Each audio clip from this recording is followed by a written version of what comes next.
राज्य सरकार के निर्णय पूरे समाज को चोट पहुंचाने का काम किया है। मगही और भोजपुरी इतिहासकारी भाषा है, ऐतिहासिक है, इसका इतिहास है प्राचीन समय से।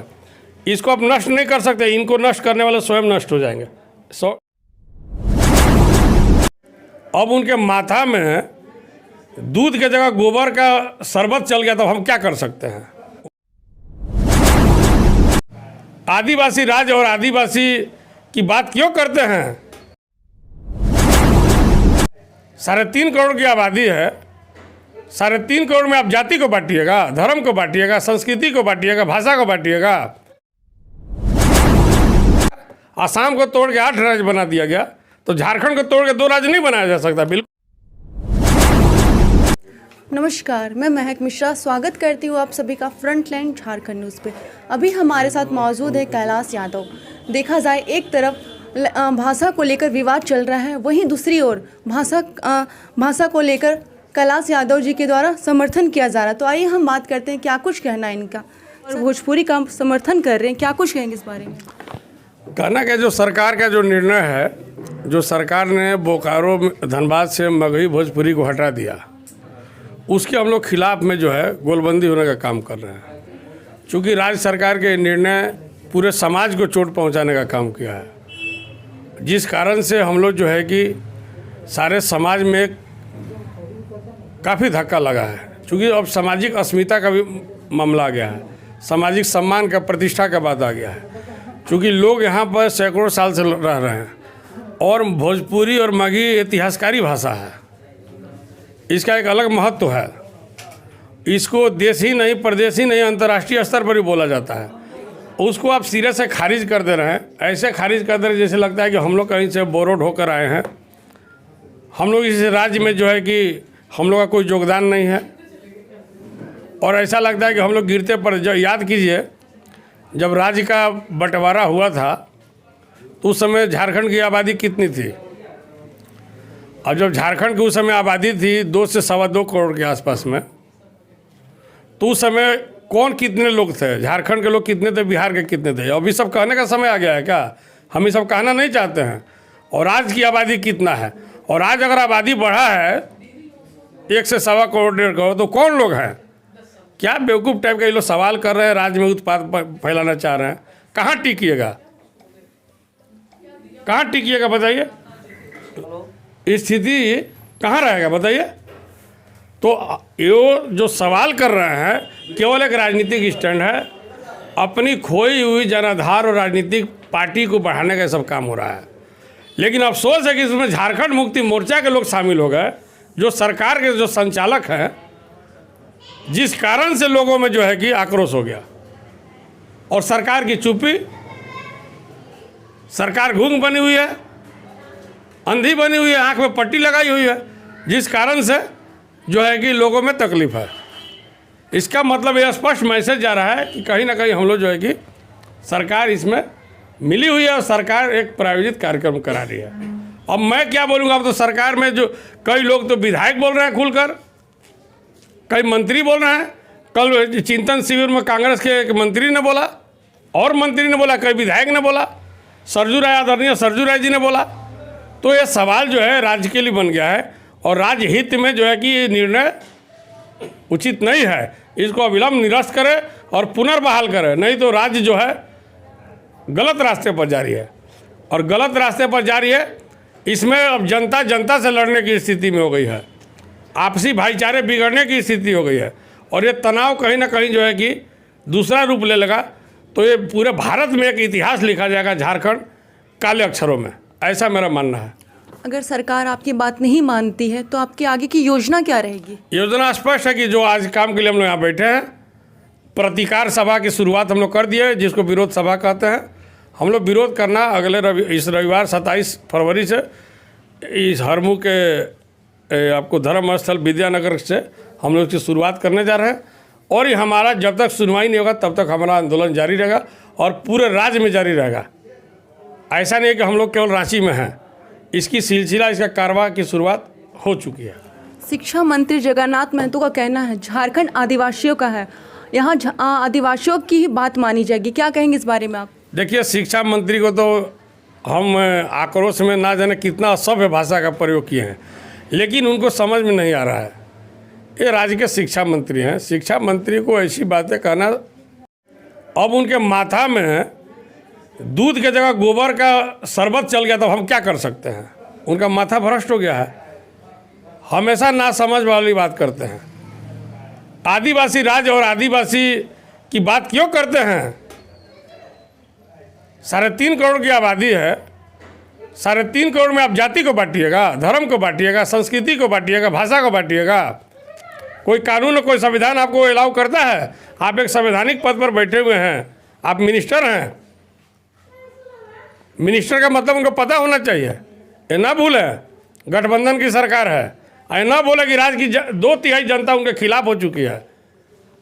अगर जहाँ से भोग रहे हैं वो व्यवस्था अगर हट गया आने वाला समय में, तो अभी क्या बोलेंगे? गांव में ही रहना पड़ जाएगा, बता दे रहे हैं। ये अहंकार घमंड में मत रहें। देश में बड़े बड़े अहंकारी और घमंडी लोग चले गए, बहुत बड़े बड़े राजनेता। ये तो एक प्रखंड का और एक जो है कि गांव के लीडर हैं, बस। इससे ज़्यादा हम उनके विषय में बोलना नहीं चाहते। जब सरकार बैकफुट पर आ गई है तो आपकी ऐसे में आगे की प्लानिंग क्या रहेगी?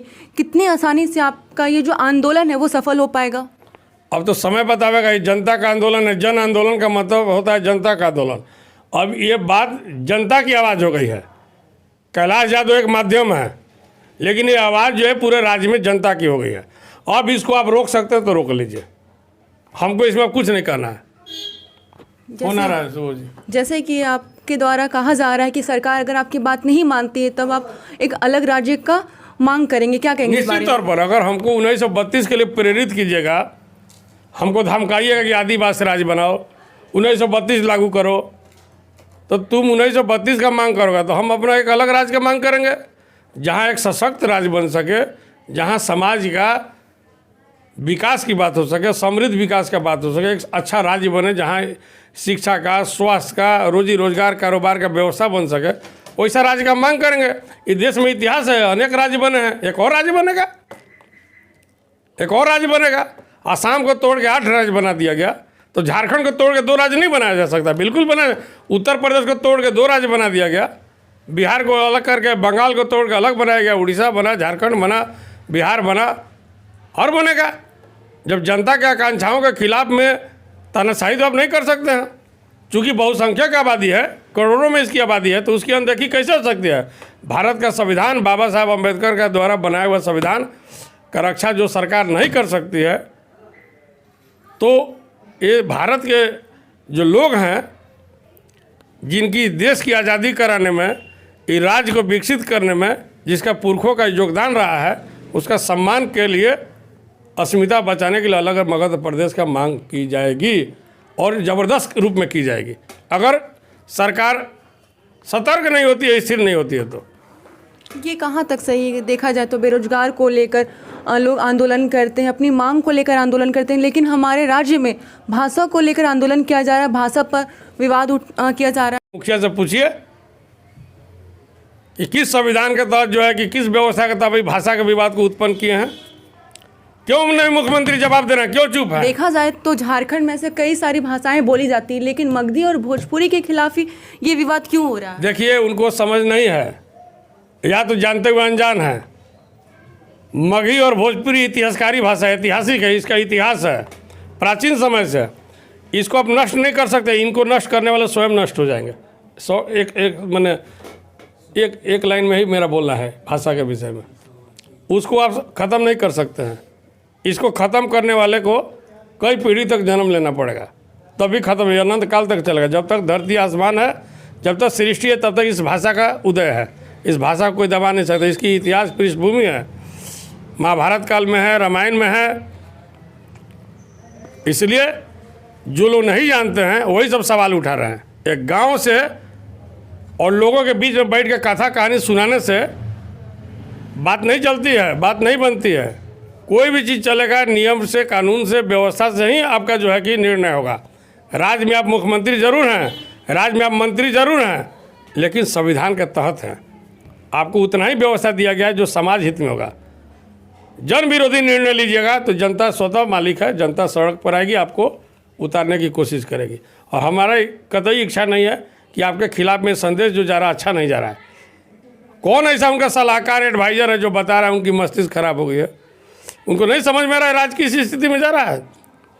और राज्यपाल के बयान को लोग पॉलिटिकल बयान अगर मान के चलते हैं तो उनकी समझ का फेर है। बहुत बहुत धन्यवाद। जैसे कि झारखंड में भाषा को लेकर विवाद चल रहा है, इसमें आप किसे दोषी ठहराएंगे? अब तो दोषी ठहराने क्या है, तो सरकार द्वारा प्रायोजित एक्सपोज हो रहा है कि सरकार कहीं ना कहीं इसमें शामिल है। अगर सरकार शामिल नहीं है तो जो लोगों का उद्घोष हो रहा है, जो लोग सड़क पर आ रहे हैं, आंदोलित हैं, तो उनका प्रशासन कहाँ है बताइए? प्रशासन कहाँ है? लोग रोड मार्च कर रहे हैं जैसा कि लोग चर्चा कर रहे हैं, तो उनके दुख तकलीफ को सरकार क्यों नहीं सुन रही है और उनको बढ़ावा क्यों दिया जा रहा है? तो ये सब सारा जवाबदेही सरकार का है। सरकार अपनी मंशा को साफ करे और सत्ता चलावे। 5 वर्ष के लिए कार्यकाल मिला है, जो कमी हो गई है उसको कमी को पूरा करने का कोशिश करे। राज्य चलाना एक चैलेंजिंग टास्क है। आप राज्य के मुखिया हैं, हम लोग के मित्र साथी, हम लोग के ग्रुप के, हम लोग के विचार के, एक धारा के हैं, तो उसको संचालित कीजिए, नहीं तो विरोधी और विपक्षी जो है आपको पटकने में कामयाब हो जाएगा। उर्दू को स्थानीय भाषा घोषित किया गया, क्या कहेंगे इस बारे में? ये दुर्भाग्यपूर्ण है। अगर शामिल कर दिया गया तो स्वागत होगा, लेकिन अब हिंदी को अनदेखी करके किसी एक भाषा को तवज्जो दीजिएगा तो राज्य में आपकी प्रशंसा नहीं होगी, आपकी जो कि नाकामियों गिना जाएगा। ठीक है।